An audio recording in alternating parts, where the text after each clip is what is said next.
Olá, aventureiros! Sejam bem-vindos ao Brucutu Nerd. Se vocês gostam de Warhammer, se inscrevam, curtam e compartilhem. Vamos espalhar a palavra do Imperador. Essa é a parte 2 do vídeo de Corvus Corax. Então vamos lá. Após uma série de atrasos e contratempos, e apesar da discordância e dos descontentamentos de Rogal Dorn e Malcador, o Sigilita, Corax se comunicou psiquicamente com o Imperador, que dedicava todo o seu tempo lutando contra o caos dentro do Warp, e o que restava da extensão secreta imperial para Webway, após a catastrófica intrusão psíquica de Magnus, o Vermelho, no Palácio Imperial.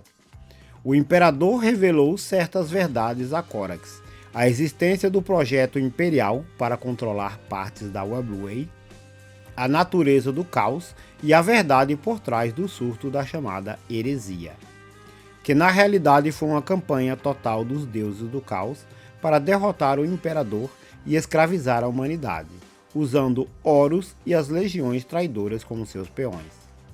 O Imperador decidiu ajudar Corax e teve outra revelação surpreendente a fazer.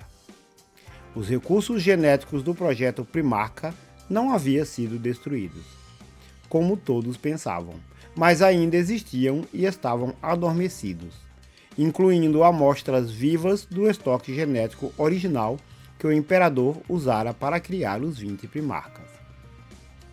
O Imperador, que não explicou por que tais instalações e o estoque genético ainda existiam, exigiu apenas uma coisa de Corax: esse material genético jamais poderia cair em mãos erradas. Acompanhado por vários esquadrões da Ravengard, um contingente de especialistas do Adeptos Mecânicos e vários guardiões para servir como supervisores do Imperador, Corax conseguiu localizar e entrar nos laboratórios genéticos bem protegidos do Imperador, nas profundezas do Palácio Imperial, nas montanhas do Himalaia. A força de ataque de Corax sofreu várias baixas devido a inúmeras armadilhas que o Imperador havia armado para proteger o estoque genético puro de visitantes indesejados.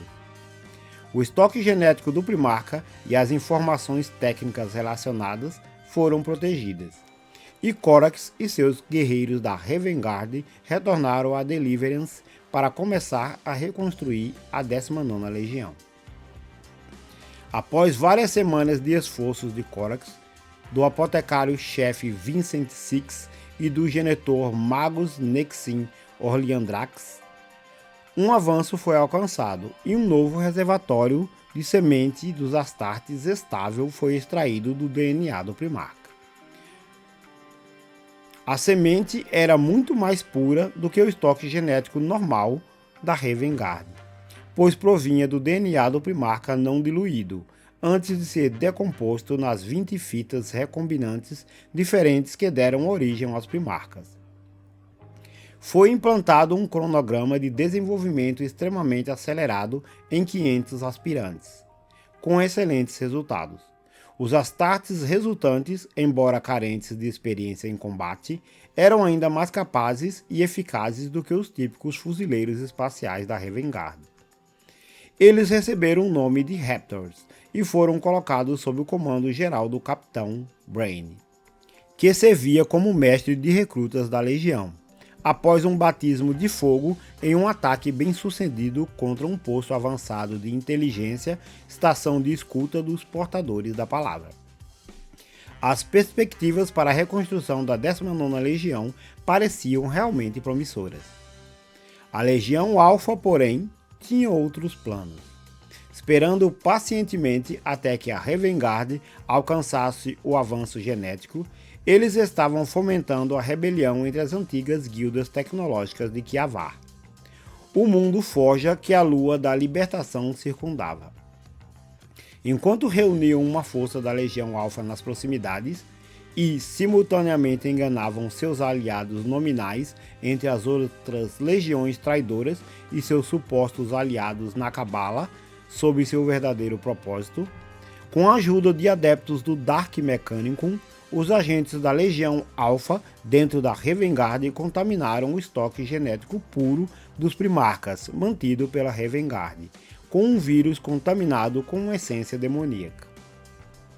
A natureza do vírus era desconhecida pelos legionários Alpha, até que o estoque genético fosse contaminado, já que seus aliados do Dark Mechanicum insistiram que o vírus poderia ser facilmente extraído, assim que o estoque genético dos primarcas chegasse à sua posse. O próximo grupo de 12.000 Astartes da Ravengard foi previsivelmente um desastre. Todos manifestaram mutações horríveis relacionadas ao Warp, após serem implantados com seus órgãos da semente genética, e muitos tiveram que ser mantidos presos. Corax anunciou que, com mutação ou não, ele os considerava parte da Ravengard, tanto quanto o resto dos seus Astartes, e jurou encontrar uma maneira de reverter as mutações. Ao mesmo tempo, os planos da Legião Alpha estavam atingindo seu clímax. Como a Legião lutou isoladamente contra as forças de Horus durante esse período, isolada das outras forças imperiais, nada se sabe ao certo sobre os resultados iniciais do programa de Corax. Mas um elemento de verdade é encontrado na saga do Weregeld dos Lobos Espaciais, que conta a história de monstros ferozes levados ao combate por seus irmãos de batalha da Ravengard. A rebelião de Kiavar estava a todo vapor, apoiada pela recém-chegada força da Legião Alpha, camuflada como Ravengard, portando os distintivos, insígnias e armaduras da 19ª Legião. Essas táticas eram apenas distrações destinadas a permitir que os agentes da Legião Alpha, já pertencentes à 19ª Legião, roubassem o estoque genético dos primarcas e destruíssem completamente a semente genética original da Ravengard, incapacitando totalmente a Legião Legalista. O primeiro objetivo foi bem sucedido.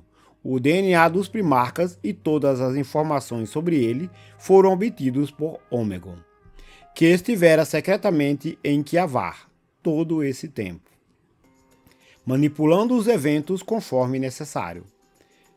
Para salvar a semente genética, Corus pretendia ir pessoalmente a Revendell, mas o comandante Brain implorou que não o fizesse, dizendo que estava preparado para destruir Revendell, para impedir que os Florins obtivessem a semente genética, mas a presença de Corax o impediria de fazê-lo.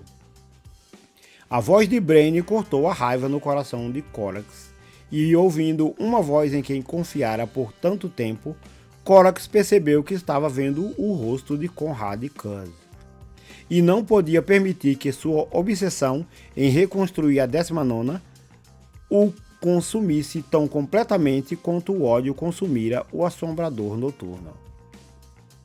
Reconhecendo que precisava viver para o bem de seus guerreiros, Corax concordou em permanecer em Revenspire enquanto a Legião avançava para Revendell.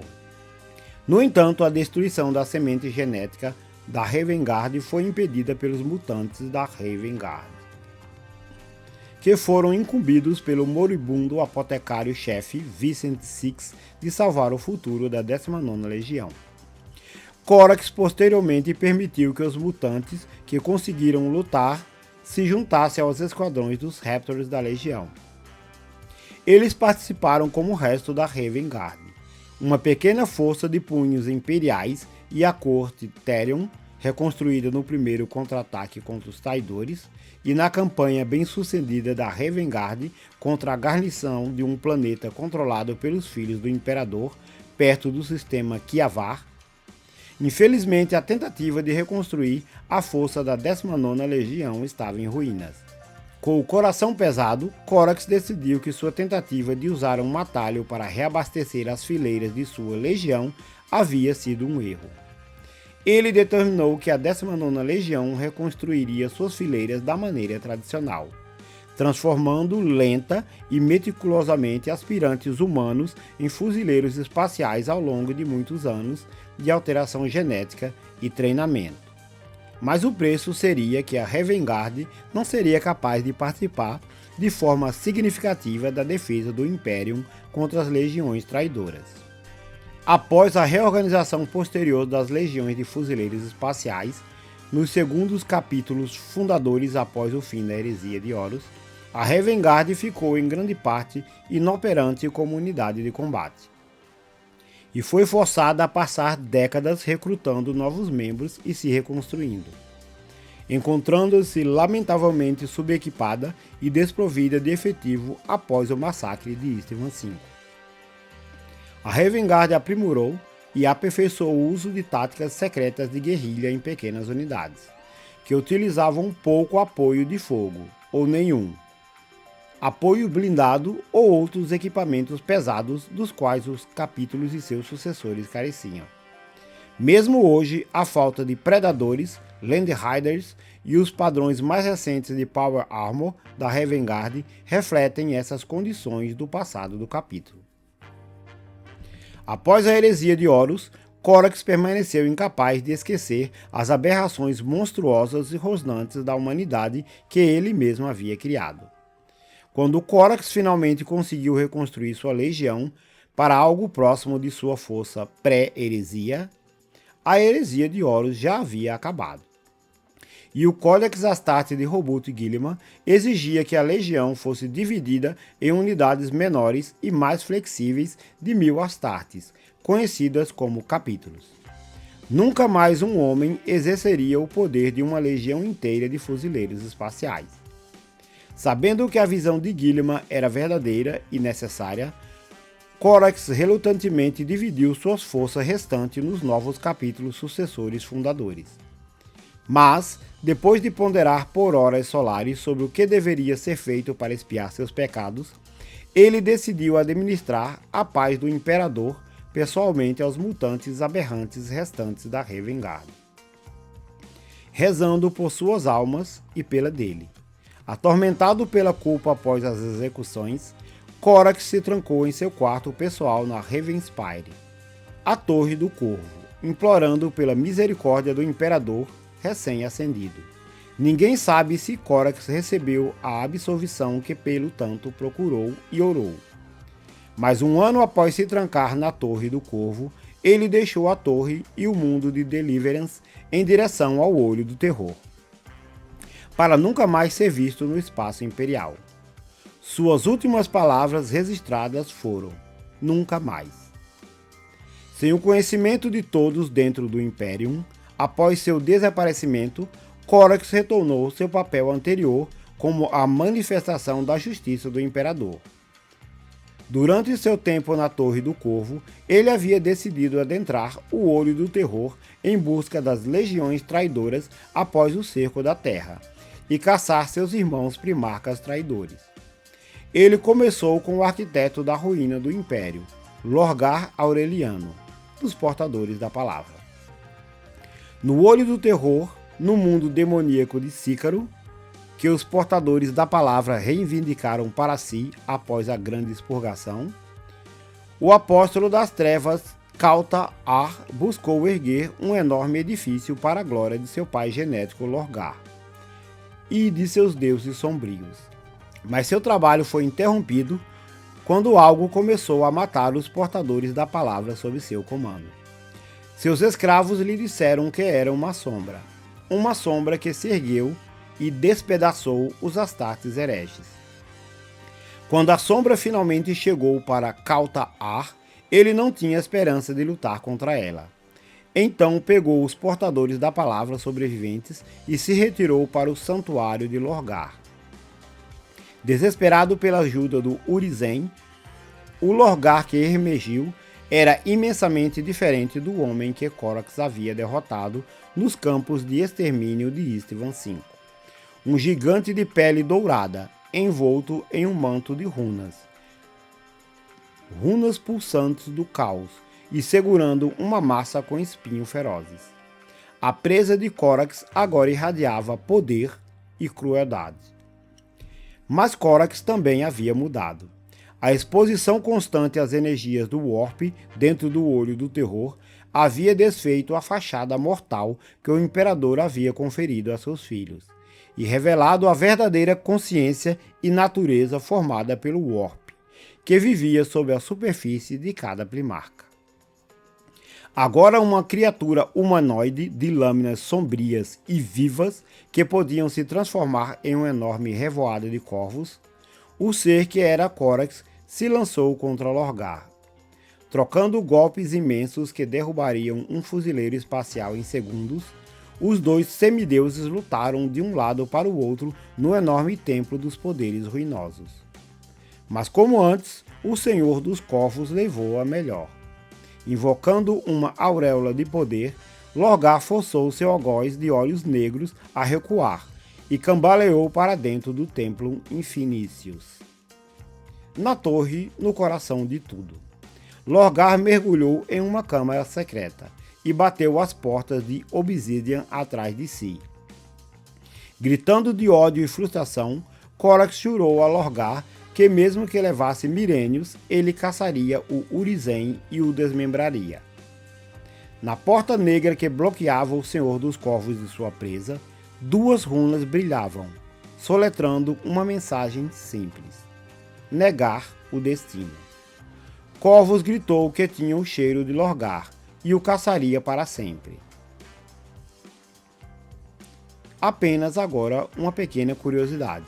A última palavra de Corax antes de sair para o olho do terror, nunca mais, é uma referência ao conhecido poema de Edgar Allan Poe, O Corvo, cujo último verso é: "E o disse o corvo, nunca mais".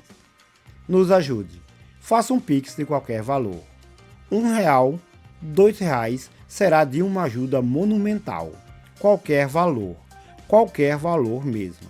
Qualquer ajuda é mais do que bem-vinda. Nos ajude a manter o canal funcionando.